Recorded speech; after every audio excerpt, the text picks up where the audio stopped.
Hi students, good morning. Welcome to the 8th lecture of the chapter. We are doing the topic the outbreak of the revolution, and in it this topic we discuss uh, we done two part, and it is our third part, and we are on page number 9. Go with the second paragraph of the page number 9. Okay. सो अभी तक हमने बात की थी कि किस प्रकार से शहर के अंदर जो है पेरिस का एग्जाम्पल दे के समझाया था, जहां से चैप्टर शुरू हुआ था कि किस प्रकार से वहां पर दंगे होना शुरू हो गए, और उसके पीछे वजह थी बैड हार्वेस्टिंग। अनाज की कीमतें बढ़ गई थी। ठीक है। बेकर जो हैं वो और भी स्थिति को एक्सप्लॉइट किए हुए थे। होल्डन सप्लाई जो है वो सप्लाई को होल्ड किया जा रहा था। बहुत लंबे घंटे जो है वो क्यू में रहकर जो है वो बेकरी आइटम्स मिल रही थी, और इस तरह से बहुत सारी महिलाओं ने जो है वो शॉप्स पे अटैक कर दिए। और उन सभी स्थितियों को से निपटने के लिए राजा ने जो है वो सैनिकों को ऑर्डर दिया कि आप शहर को जो है शहर पे अपना कंट्रोल करें, और उसके चलते जो है उन्होंने बेस्टील को भी डिस्ट्रॉय किया था। चैप्टर के स्टार्टिंग जहां से हुआ था, स्टार्ट जहां से हुआ था, हम उसी डिस्कशन पे यहाँ पर पहुंच गए। ठीक है। अब ये स्थिति तो थी शहरों की। अब देखते हैं गांव के अंदर क्या चल रहा था। तो आइए इसके ऊपर चर्चा करें। कहता in the countryside rumour spread from village to village that the lords of manor had hired bands of brigades who were on their way to destroy the ripe crop. अब गांव के अंदर भी अलग प्रकार की अफवाहें जो हैं उसमें फैल गई थी। क्या कि जो लॉर्ड हैं ऑफ द मैनर, मैनर होते हैं जो बड़े बड़े बड़े जो क्या थे, जिनकी जमीनें थी, है ना, एक तरह से घर थे, हवेलियां थी। ऐसे लोगों ने जो है, जो बड़े लैंडलॉर्ड हैं मैनोर, ठीक, had hired bands of brigade. यहाँ पर लठैतों से ले लो, आप गुंडों से ले लो, कि उन्होंने गुंडे जो हैं बैंड्स ऑफ ब्रिगेड्स, आप ध्यान रखेंगे उसके लिए यूज हुआ है ये, कि उन्होंने उनको हायर किया हुआ है, और वो कहीं ना कहीं आ रहे हैं क्या करने के लिए, to destroy the ripe crop, कि जो भी पकी हुई फसलें हैं उनको ऐसे लोग जो हैं, ऐसी स्थिति में जो जमींदार हैं वो उसको जो है वो बर्बाद करवाने वाले हैं, ऐसे व्यक्तियों से, इन गुंडों से। अब इसका मतलब क्या है? देखिए, जब किसान, जो छोटे किसान हैं या कोई भी फार्मर्स था, उनकी जरूरत गांव के अंदर क्या होती है? सबसे पहले अनाज। अनाज कहाँ से आएगा? खेतों से आएगा। अगर उनको बर्बाद कर दिया जाएगा तो वो तो भूखे मर जाएंगे। तो जब ऐसी अफवाहें चल पड़ी तो लोग तो और कहीं ना कहीं किसके अगेंस्ट हो गए? उन लैंडलॉर्ड्स के अगेंस्ट हो गए। और इससे पहले कि ऐसा कुछ हो, उन्होंने अटैक करना शुरू कर दिए। किन के ऊपर? लैंडलॉर्ड्स के ऊपर। अब यही लाइन आगे आ रही है, देखिए क्या था। कहता कॉट इन फ्रिंजी ऑफ फियर। उस उस फ्रिंजी ऑफ फियर में, मतलब उस डर के आवेश में, आगोश में, peasants in the several district seize hoes and pitchforks. किसानों ने, मैंने बताया आपको, कि अटैक कर दिए, और उन्होंने क्या कर दिए कि जो ये होज एंड पिचफॉक, आप नेट पे देख सकते हैं, ये वही हैं आपके कुदाल है, फावड़ा है, उसके लिए एक होज एंड पिचफॉक्स, जो एग्रीकल्चर टूल्स हैं, मतलब उनको छीन लिया। अटैक्ड शैत्यूस। शैत्यूस जो है वो ये एक फ्रेंच वर्ड है, ये जो कि किसके लिए? घरों के लिए यूज हुआ है। ये नीचे लिखा भी है, कासल और stately residence belonging to a king और नोबल मैन, जहां पर वो रहते थे। तो उनके ऊपर, शैत्यूस के ऊपर अटैक कर दिया। ध्यान रखना इस टर्म को, ठीक है ना। दे लूटेड, हिंदी में भी लूट ही बोलते हैं, इंग्लिश में भी लूट ही है। They looted hoarded grains and burn down documents containing records of memorial tools. और जो भी जमीनों से, जागीरों से संबंधित, है ना, क्या थे, जो भी ड्यूज बचे हुए थे, जिनमें जो है वो उनका लेखा जोखा लिखा हुआ था, ऐसे डॉक्यूमेंट्स, है ना, वो जो है उन्होंने क्या कर दिए? उन्होंने बर्न कर दिए, जला दिए। जो ग्रेन था, हाँ, जहाँ पे उनको अनाज मिल रहा था, होल्डर ग्रेन जमा किए हुआ, उसको लूट लिया। स्टार्टिंग लाइन है ये। A large number of nobles fled from their homes. और ऐसी स्थिति में बहुत सारे नोबल फैमिलियों के जो जो नोबल फैमिली के मेंबर्स थे, लॉर्ड्स थे, उनको अपना घर छोड़ के भागना पड़ा। Many of them migrating to the neighbouring countries. और कई तो अपना घर छोड़कर दूसरे राज्यों में पहुंच गए। ठीक है। तो ऐसी स्थिति जो है वो गांव के अंदर उसमें देखने को मिली। कहता faced with the power of his revolting subjects. अब जो विरोधी जो सब्जेक्ट्स बन गया था थर्ड स्टेट्स, उसकी पावर को भांपते हुए क्या हुआ, लुईस 16 फाइनली अकॉर्डेड होता है एक्सेप्ट। ठीक है। Recognitions to the national Assembly. उसने जो है वो नेशनल असेंबली की जो है जो भी रिकॉग्निशंस थी, उसकी सिफारिशें थी, उसको एक्सेप्ट कर लिया, अकॉर्ड कर लिया। And accepted the principal that his power wood from now be on from now on be checked by a constitution. और ये एक्सेप्ट कर ली कि हाँ ठीक है, कि अब उसकी पावर जो है वो कैसे हो, उसके ऊपर कंट्रोल कैसे हो, बाय ये कॉन्स्टिट्यूशन, कि एक संविधान के अनुसार उसकी पावर जो है वो होनी चाहिए। उसकी व्यवस्था के एक संविधान के अंडर रहकर जो है उसकी पावर होनी चाहिए। क्योंकि उसको पता था कि अब ये दंगे भड़क गए हैं। अब दंगे भड़कने करने वाले कौन थे लोग, भड़कने वाले लोग कौन थे, मेंबर्स ऑफ थर्ड स्टेट। वो जनसंख्या में क्या थे, ज्यादा थे। ठीक है।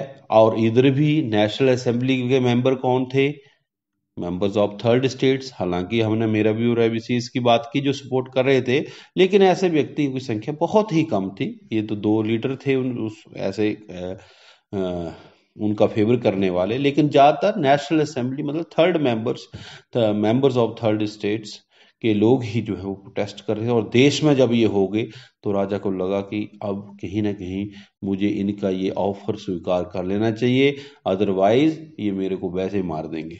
ठीक है ना। तो मरता क्या नहीं करता, इसलिए उसने जो है वो he accorded recognitions to the national assembly. समझ में आई बात।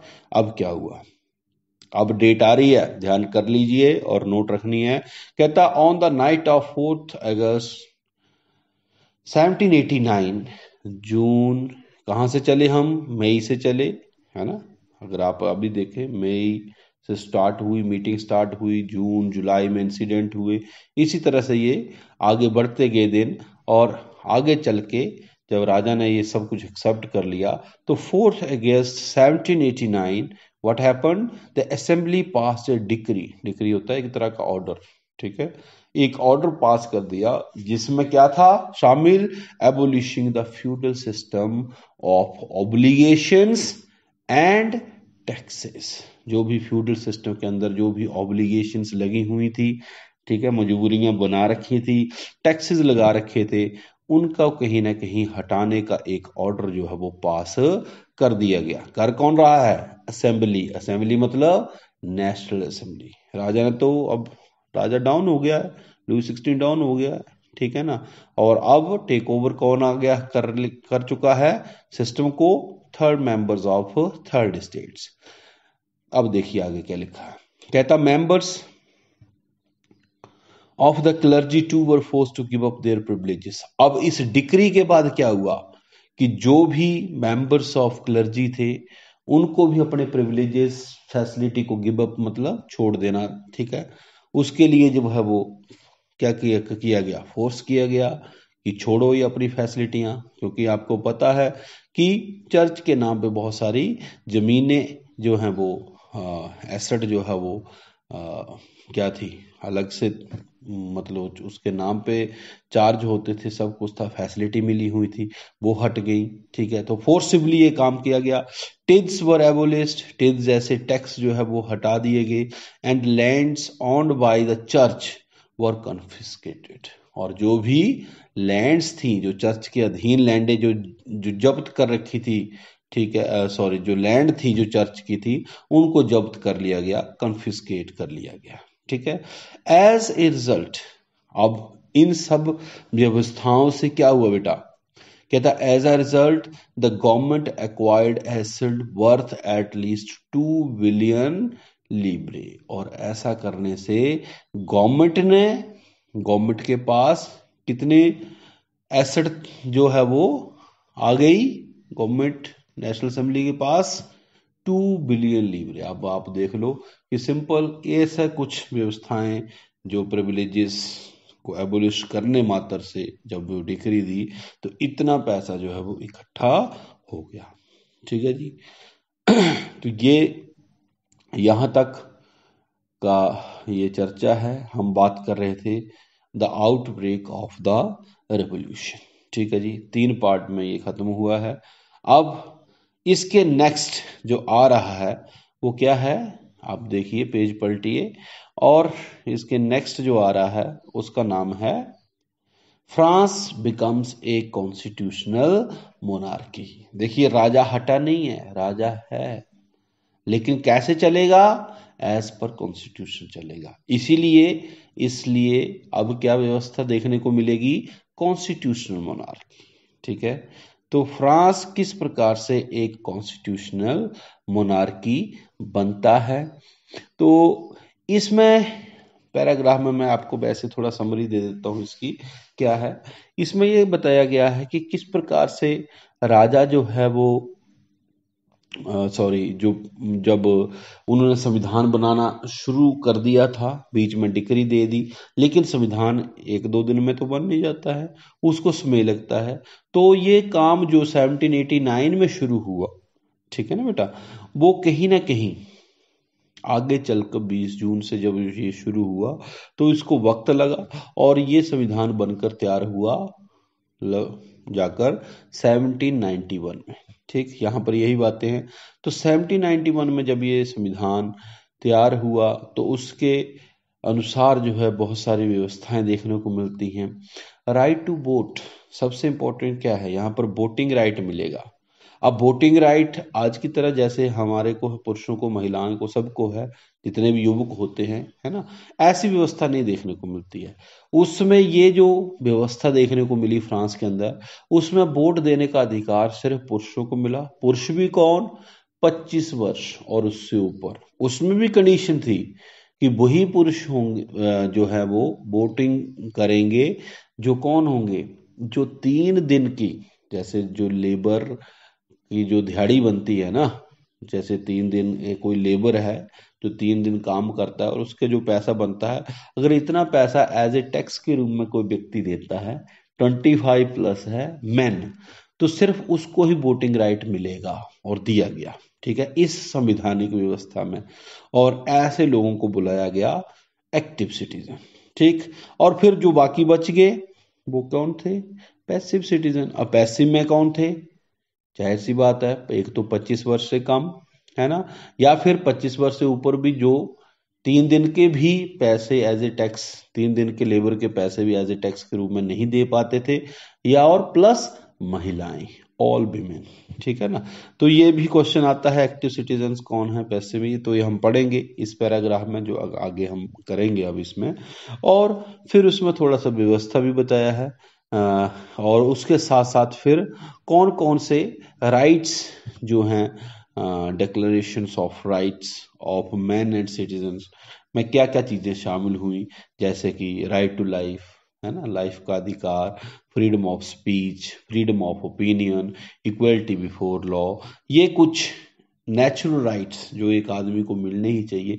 ऐसे जैसे राइट्स भी जो है उस संविधान ने, जो उस समय नेशनल असेंबली ने ड्राफ्ट किया, जो नेशनल असेंबली ने बनाया, उसके अनुसार जो है ये अधिकार जो हैं वो लोगों को दिए गए। पर लोग भी कौन थे, ठीक है ना, तो लोग कौन थे, natural citizens of France. Man की बात यहाँ पर की गई है, तो मैन को प्रेफरेंस थी। तो इस प्रकार से हम ये जो अगला जो पैराग्राफ है, जो अब अगला जो हमारा टॉपिक आ रहा है, उसमें हम ये बात करने जा रहे हैं। ठीक है जी, सो अच्छे से करिए। Till then stay healthy, stay safe, thank you very much. और फिर से कहना चाहूंगा, कहीं भी प्रॉब्लम आती है पॉज करिए, रिपीट करिए, ऑडियो को बार बार सुना करें और अच्छे से करिए। ठीक है बेटा, thank you very much, thanks for the day, thank you.